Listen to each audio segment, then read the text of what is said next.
সে একটি বাক্য এসছে যে ওই ব্যক্তির জন্য, প্রস্তাব দানকারীর জন্য যদি সম্ভব হয় যে এমন কিছু দেখবে ওই মেয়েটির বা ওই মহিলার যাতে তাকে বিবাহের জন্য উৎসাহিত করে বা আগ্রহী করে, তো আগ্রহী করে এমন জিনিসটা কি দেখবে, কি কি দেখলে, মেয়েদের মধ্যে কি কি দেখলে বিবাহের জন্য আগ্রহী হয় যে মেয়েটিকে বিয়ে করা যাক? চেহারা, হ্যাঁ, চেহারা তো শরীরের মধ্য থেকে।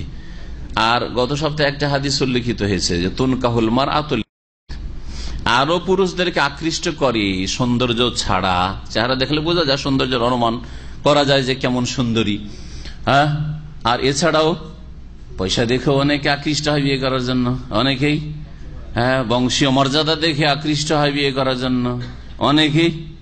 আরে দেখতে ভালো হোক আর না হোক, দিনদারি আছে, তাকওয়া পরহেজগারি আছে, হ্যাঁ, ইলম আছে, ঠিক না, এতে আকৃষ্ট হয়। চারটি গুণ বলা হয়েছে কি হয়নি? তুনকাহুল মারআতুল আরবা। সুতরাং এখানে যখন ব্যাপক অর্থে বলা হয়েছে যে এমন কিছু দেখুক, লক্ষ্য করুক যেটা তাকে বিয়ের জন্য আকৃষ্ট করে বা উৎসাহিত করে, আগ্রহী করে, তো ফালিয়াফাল, সেটা করুক। তাই বলছেন যে মায়াদু এলানে কায় হচ্ছে হোয়াল মাল, ধন সম্পদ, আবিল হাসাব অথবা বংশীয় মর্যাদা, অথবা আল জামাল সৌন্দর্য, আবির দিন অথবা দিন, যা দেখে এক একজন এক এক দেখলে আকৃষ্ট হয়। সুতরাং অধিকাংশ যুবকদের, প্রস্তাব দানকারীদের উদ্দেশ্য হয় সৌন্দর্য দেখা, হ্যাঁ, শারীরিক গঠন, সৌন্দর্য, রূপ চেহারা দেখা উদ্দেশ্য, ওইটা উদ্দেশ্য হয়। যদি দেখতে ভালো হয় তখন বাকিগুলোর ক্ষেত্রে অনেক সময় কনসিডার করে দেয় সাধারণত লোক। তো এই জন্য দেখতে বলা হয়েছে, দেখলে মেয়েটির সৌন্দর্য সম্পর্কে আপনার একটা আইডিয়া আসবে। সহিহ মুসলিমে রয়েছে আবু হুরায়রা রাদিয়াল্লাহু তাআলা আনহু থেকে বর্ণিত এই সম্পর্কে হাদিস, কিন্তু খানিকটা ভিন্ন বাক্যের সাথে। নবী করিম সাল্লাল্লাহু আলাইহি সাল্লাম একজন লোককে বললেন, যেই লোকটি বিবাহের প্রস্তাব দিয়েছিল, বিবাহের প্রস্তাব দেওয়া, কেউ তাজাওয়াজা, বিবাহ করা আরবিতে বলা হয়, মানে বিবাহের জন্য প্রস্তুত হয়ে গেছে করার জন্য, এই জন্য এখানে তাজাওয়াজা শব্দটি ব্যবহার হয়েছে। একজন লোককে নবী সাল্লাল্লাহু আলাইহি ওয়াসাল্লাম বললেন যে এই লোকটি করেছে তাজাওয়াজা ইমরাতান, এক মহিলাকে বিয়ে করেছিল, তো বিয়ে করে নিলে তার দেখার প্রয়োজন নেই, সেই জন্য এখানে কি অর্থ করতে হবে? বিয়ে করার জন্য সে প্রস্তুত হয়েছিল, বিয়ে করার জন্য প্রস্তুত হয়েছিল, পেগামও দিয়েছিল, প্রস্তাব পাঠিয়ে দিয়েছিল, আর বিয়ে করার জন্য এখন প্রস্তুত। নবী কারীম জিজ্ঞেস নাযারতা ইলাইহা, ওই মেয়েটি কি তুমি দেখেছো? বিয়ে যে করবে আর বিয়ের কথাবার্তা তুমি করতে যাচ্ছ পাকা, তো তুমি কি তাকে দেখেছো? কাল আল্লাহ, ওই সাহাবী বললেন, না, দেখি নাই, দেখি নাই। এর থেকে বোঝা গেল যে সাহাবাই কেরামরা একেবারে দিন সম্পর্কে অজ্ঞ ছিলেন না, তারা জানতে যে না দেখেও বিয়ে করা চলে।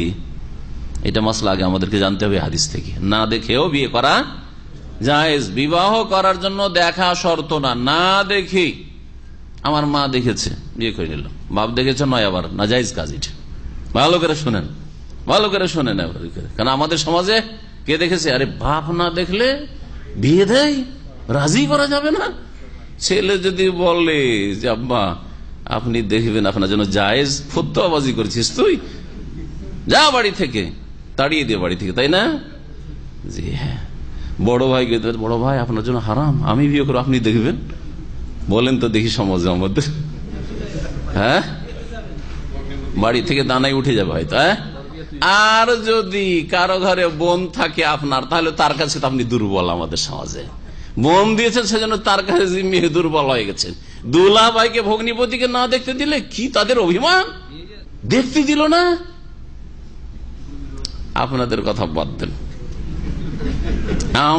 আমার নিজের ভগ্নিপতি না, কারণ নিজের আপন একবারে বোন ছিল না, আমার মামাতো বোনের স্বামী, মামাতো বোন, তা মামাতো বোন তো আমি তো তার মাহরাম নই, তাই না? আমার জন্য বিয়ে করা যায়, তো দূরের ভগ্নিপতি, মামাতো বোনের স্বামী মানে কি ওই রকম দুলা ভাই।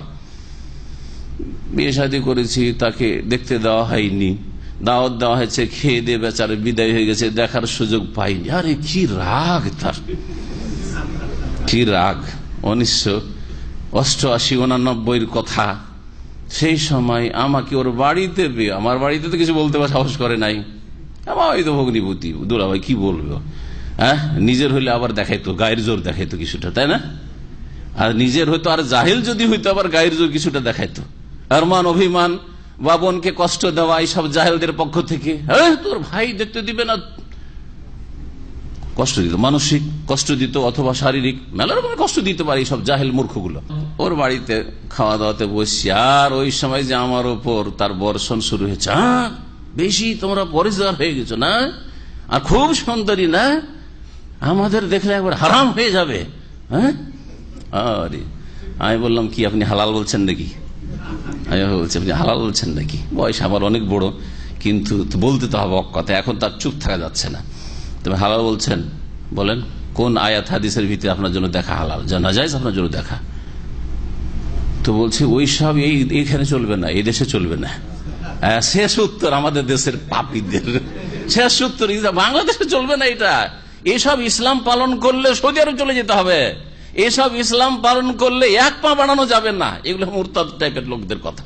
তার মানে ইসলামে এমন বিধিবিধান দেওয়া হয়েছে যে আপনি পাই বাড়াইতে পারবেন না, অচল জিন্দেগি।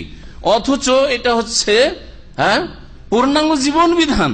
আল্লাহ বলছেন যে দিন পূর্ণাঙ্গ জীবন বিধান, আর এরা বলছে যে অচল, এক পা বাড়াইতে পারবেন না। ইসলাম যদি পদে পদে পালন করা যায় তো একটা কদম কোথাও রাখা যাবে না, কিছু করাই যাবে না। আউযুবিল্লাহ, চুরি করা যাবে না, ডাকাতি করা যাবে না, বেঈমানি করা যাবে না, লুচ্চামি করা যাবে না, চরিত্রহীনতা করা যাবে না, অশ্লীলতা ছড়ানো যাবে না, হ্যাঁ ওইগুলো করা যাবে না। কিন্তু ভালো পবিত্র জীবনযাপন খুব সুন্দর করা যাবে, এই জন্য আল্লাহ দিন নাজিল করেছেন। আমি আমার জীবনে কোন লোককে ওই রকম ঝাড়া দিয়ে শক্ত ভাষায় কথা বলিনি, বললাম ওর সাথে একটা ঝগড়া হয়েই গেল। তো যাই হোক, আল্লাহ হিদায়াত করে আমাদের সমাজকে। আমাদের সমাজ জাতিতে মুসলিম, সভ্যতা সবগুলি অন্য, এগুলি না যায় শুনে রাখেন ভালো। কেন বললাম? অনেকে বুঝে না, এটা কেমন কথা হইলো, আমার বাপ দেখতে পাবে না, আমার বাপ দেখতে পাবে না, আরে আমার ভাই দেখতে পাবে না। ভাইটা অনেকে বুঝে নিবে, দেবর ভাসুর, হ্যাঁ দেবর ভাসুর হচ্ছে। এখন কি দেবর ভাসুর হয়েছে? দেবর ভাসুরও তো মাহরাম নাই। দেবর ভাসুরকে ওইভাবেই দেবর ভাসুর থেকে সতর্ক থাকতে বলেছেন নবী সাল্লাল্লাহু আলাইহি ওয়াসাল্লাম মহিলাদেরকে, যেমন মদ থেকে সতর্ক সাবধান, মর থেকে চাও না, যেখানে রিস্ক আপ্রাণ চেষ্টা করেন জান বাঁচাবার জন্য, ঠিক না? আর বাপের ক্ষেত্রে ভালো করে বুঝেন, অনেকে মনে করে যে আমার বাপ দেখবে অসুবিধার দিকে, আমি বিয়ে করবো আমার বাপ দেখবে, ও তো নিজের বৌমাকে দেখবে, তার বৌমা হয়েছে নাকি?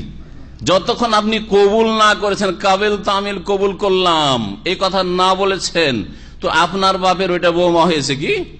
বাপের জন্য বিয়ে করা জায়েজ আছে কিনা? আপনি পায়গাম দিতে গেছেন, আপনার পছন্দ হইল না, তারপরের দিন আপনার বাপের পছন্দ হয়ে গেল, জায়েজ কি জায়েজ না? আর মেলা জায়গায় ঘটনা ঘটেছে, ভালো করে শুনে রাখেন। বাপ দেখতে গেছে ছেলের তরফ থেকে, দেখে তারই পছন্দ হয়ে গেছে, আর কি ছেলেকে দেওয়া যায়? নিজেই স্বীকার করে নিয়েছে, নিজেই ছেলের হক মেরে ফেলেছে। ছেলের হক তারপর হয়নি, কিন্তু উদ্দেশ্য তো ওইটাই নিয়ে গেছিল। আর যখন তোমার সমাজ এরকম, তো তুমি আমার তার খেয়াল রাখো যে ছেলের জন্য গেছিল, ছেলের জন্যই করো, বোঝা গেছে? হ্যাঁ, এখানে একটা কথা মনে রাখেন, অনেক যুবকরা আবার এইটাও একটা ভুল, এইদিকে যেমন ভুল আমাদের সমাজে, জাহিলি সমাজ, অন ইসলামিক সমাজ, তেমন আর একটা ভুল, যুবক ছেলেরা কিছুটা ইসলাম বুঝার পরে কারো জন্য দেখা যায় নয়, আমি বিয়ে করবো, আমি দেখবো।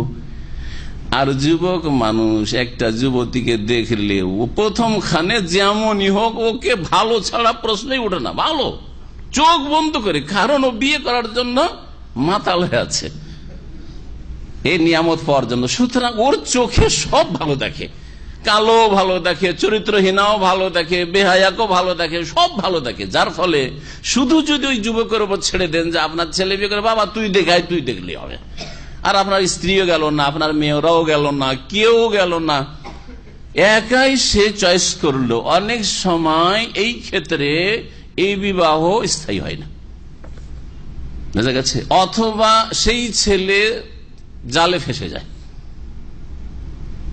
তার চয়েসটা ভালো হলো না।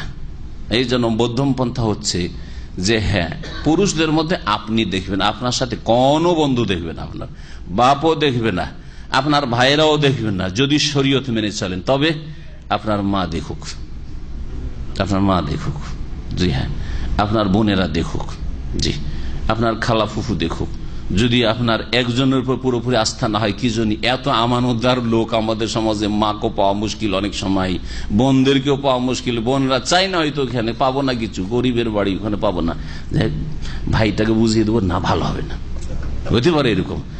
তাহলে ওই রকম ইমানদার আপনার বংশে যেসব পরহেজগার মহিলারা আছে তাদের মাধ্যমে আপনি দেখেন, তাদেরকে দেখতে বলেন, দেখার পরে তাদের একটা পরামর্শ নেন, আর সবগুলি মিলিয়ে আপনি সিদ্ধান্ত নেন, তাহলে সফল হইতে পারবেন এই ক্ষেত্রে। আর দিন হচ্ছে মধ্যম পন্থা, দিন হচ্ছে মধ্যম পন্থা। জি, তো নবী করিম সাল্লাল্লাহু আলাইহি ওয়াসাল্লাম ওই লোকটি কি বলেছিলেন যখন বলল যে না দেখি নাই, না দেখে বিয়ের জন্য প্রস্তুত হয়ে গেছে, তার মানে না দেখেও বিয়ে করা জায়েজ আছে। আপনি যদি প্রস্তুত থাকেন মানসিক দিক থেকে, যেমনই হোক আমি শুনেছি ভালো, দেখার কোনো প্রয়োজন নেই, বা মা দেখেছে যথেষ্ট, অসুবিধা নেই, আমি দেখবো না, বিয়ে করবো, জায়েজ, কোনো অসুবিধা নেই। কিন্তু দেখে নেওয়া মুস্তাহাব অধিকাংশ ওলামাদের নিকট, দেখে নেওয়া সুন্নত মুস্তাহাব। নবী সাল্লাল্লাহু আলাইহি ওয়াসাল্লামের যেহেতু নির্দেশ রয়েছে, উৎসাহিত করেছেন দেখার জন্য। কালা ইযহাব ফানজুর ইলাইহা, যাও তুমি তাকে আগে দেখে নাও, দেখে নাও, তারপরে কি করো, কথা পাকা করো, বিয়ে করো। প্রস্তাব দেবেন, দেওয়ার পরে যে দেখবেন শরীরের কতটা অংশ দেখতে পারবেন, এটা একটা গুরুত্বপূর্ণ বিষয়, কতটা অংশ